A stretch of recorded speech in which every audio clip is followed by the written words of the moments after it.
And, of course, we'll have all the highlights from around the Roadrunners as well. So join us for Roadrunner Rundown, Tuesdays, 10 a.m. right here on Bakersfield.com.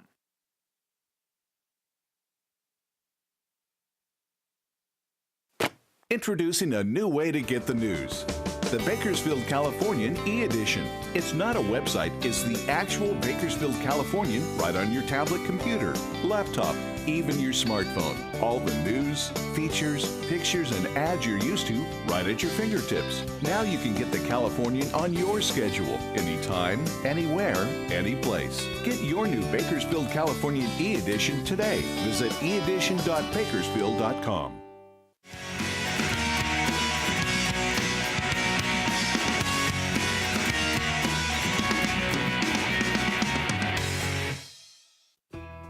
This segment of Open Up is brought to you in part by Abeta-Weed, the locally owned company that has everything you need for lush, weed-free gardens and lawns, from the smallest backyards to the property of the biggest businesses, and with top-quality equipment and products better than the big chains, and they service what they sell.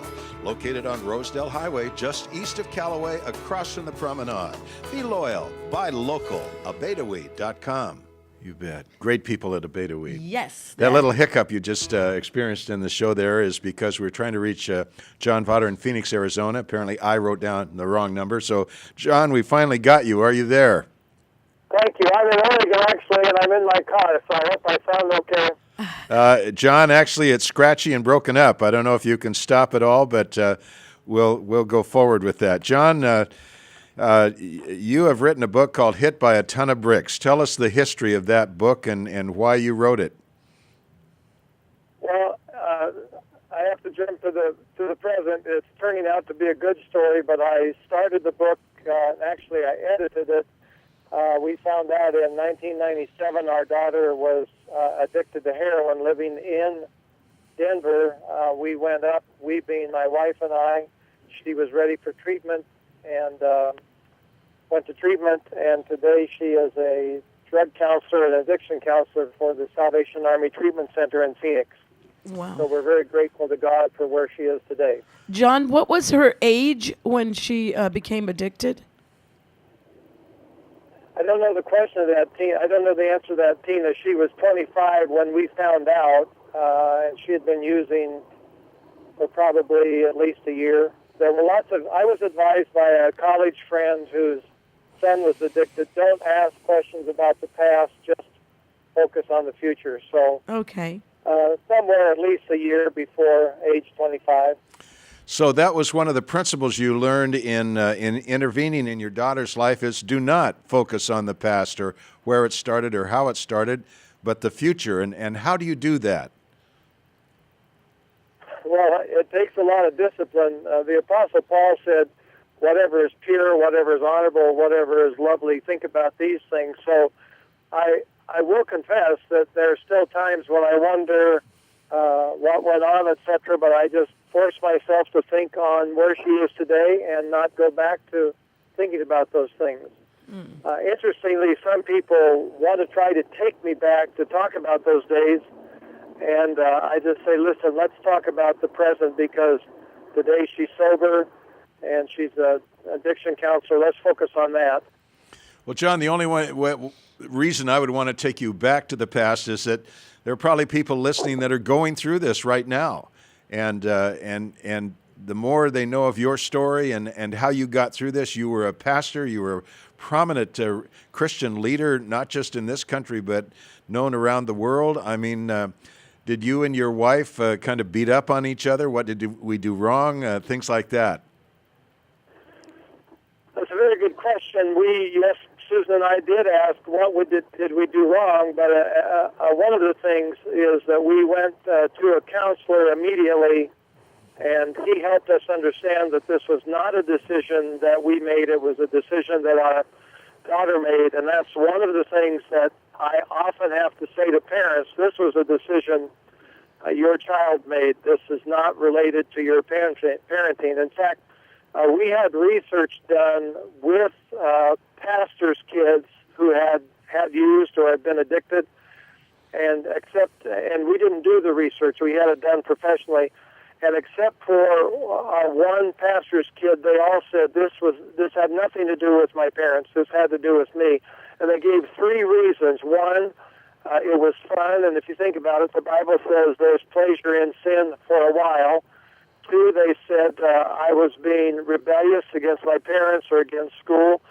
Or a third reason was I wasn't feeling good about myself. In some cases, the kid said I was marginalized, and the drugs gave me the peace of mind that I was looking for. Pause for a while, and then they realized it was an addiction. And in my daughter's case, after a while, she said, I wasn't using to get high, I was using to keep from getting sick. So also we had research done with the Barna Institute, and this is very important, I believe. 27% of the pastors in our country say they have a kid who has abused or is abusing, but sadly only about 20% of those people went to get help. In other words, they were saying they thought they could resolve it themselves. And I say to people, you can't resolve this yourself. If your kid broke his leg or if your kid needed a tooth pulled, you wouldn't just pray. You would go to the specialist. And I have discovered that drug addiction counseling is an expertise, and we amateurs need to stay away from it. Wow. The best thing we can do is put our arms around parents and say, let me walk this road with you. It's painful. You can't be alone.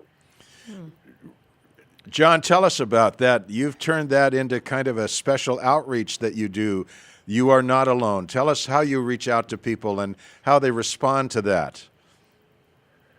Well, interestingly, Don, I realize I haven't told you, in September of 2012, we gave You're Not Alone to a ministry in Pennsylvania called Lighthouse Network. Honestly, I had worn out on it, but also they had two things that we didn't. They have two things that we didn't have. One, their director is a psychiatrist, a recovering alcoholic, and two, they had a phone center. And I always said I was an amateur just walking the road. He's a psychiatrist and understands the road and the phone center. But what we started doing was having conferences for parents, Christian workers, and pastors. And then we would have recovering addicts, and we would have other parents with kids on drugs or who had been on drugs and come to the conference to talk about the fact that you're not alone. That was the name of the organization. To say don't isolate yourself, be with other people who can help you. And then we talked specifically about how to make your marriage stronger during this time. For example, sometimes I would be in pain and I would hurl at Susan, or she would be in pain and hurl at me. So we just developed a little mantra: I'm not the enemy, darling. So instead of hurling back at one another, that was just a little code language to say, you just hurled at me, and then we'd apologize and remember that we needed to walk the road together.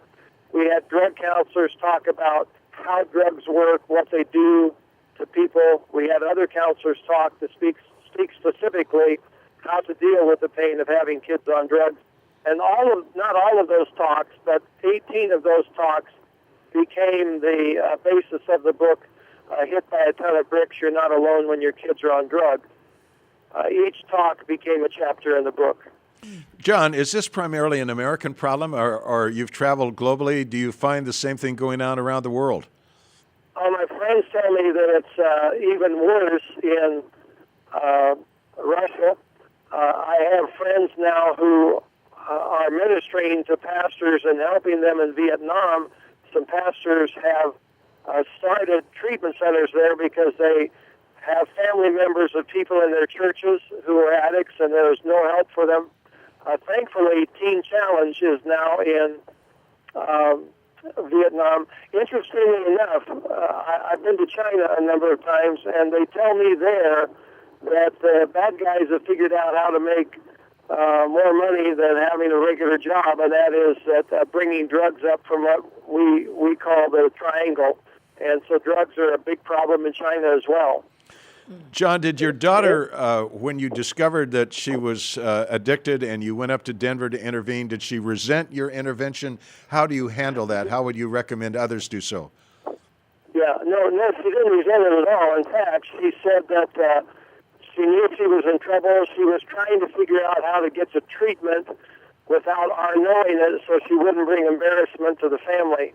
And we just said, it doesn't matter. We're standing with you. And before I answer the second part of the question, she came back to Phoenix and went to the treatment center in the hospital where my brother used to be the chief of staff and also the president of the medical association. So with the last name we have, it sort of stands out, Dawter. And the intake nurse kept looking at me and looking at her name, and finally she said, looked at me and she said, "Are you related to Dr. Michael Vaughter?" And I said, "Yes, he's my brother." Well, he was well known there, and that was very painful, but I'm glad it happened because it helped me realize that this was not going to be a family secret because of my brother's notoriety. So I say to people, stick with those people who are going to help you and step away from those people that just want to pry into your life. That's one thing I say, and then to repeat myself, I say to people, you cannot resolve this yourself. This is a huge problem. You've got to get your child help, and you probably need to get help. And then since then, I've come to understand that there are people who have the special skill of interventions. In our case, we just blasted up to Denver and went to Stephanie's home and said, "We know you're in trouble." But if people feel overwhelmed or feel that their child will be resistant or resentful of them, then I encourage them to call an interventionist and say, get professional help. The interventionist will tell you how to do the intervention or will even go with you and guide the time. John, all good stuff. One last thing. You mentioned your daughter, once addicted, is now counseling other drug addicts and helping them. It seems to be a pattern that those who come out of addiction most successfully are those who really do turn and help others. What's your findings on that? Yeah, it's interesting. When she was in treatment and we were there one night during visiting hours, and I didn't know what was going on, and so I said to one of the staff members, "Is our daughter working hard? Do you think she's telling you the truth?" And she looked at me with a sort of an irritated but knowing look, and she said, "Mr. Vaughter, we are all recovering addicts here. Nobody fools us." And Stephanie says about her ministry with the Salvation Army, "I know all the lies, Dad. Nobody can lie to me." Now that's not completely true because she worked her way through college and grad school at Starbucks, and interestingly enough, a person she had known in a recovery group asked her to transfer to a different Starbucks. So there were 3 recovering addicts there working. Her shift manager was a recovering addict, and they thought it would be a nice little support group. And then things started going askew. Schedulings weren't done right. And they found out that their manager had gone back, or their shift manager had gone back to cocaine. And Stephanie said, "Dad, this is how insidious this is. She fooled 2 recovering addicts, and it took us a couple of weeks to figure out that she had returned to the stuff." So, interesting story. But yes, I think a high percentage of people in that care industry and ministry are people who are recovering because they understand. And as Stephanie said, she knows all the lies. John, I'm going to ask you one last question. What has this done for your own personal growth? When you look at yourself and after having come through this, how have you grown through this? Well, I think it's caused me to grow spiritually because it's caused me to be more dependent on God. It's caused me to grow closer to Susan because we realized we needed to stand together and walk together in this.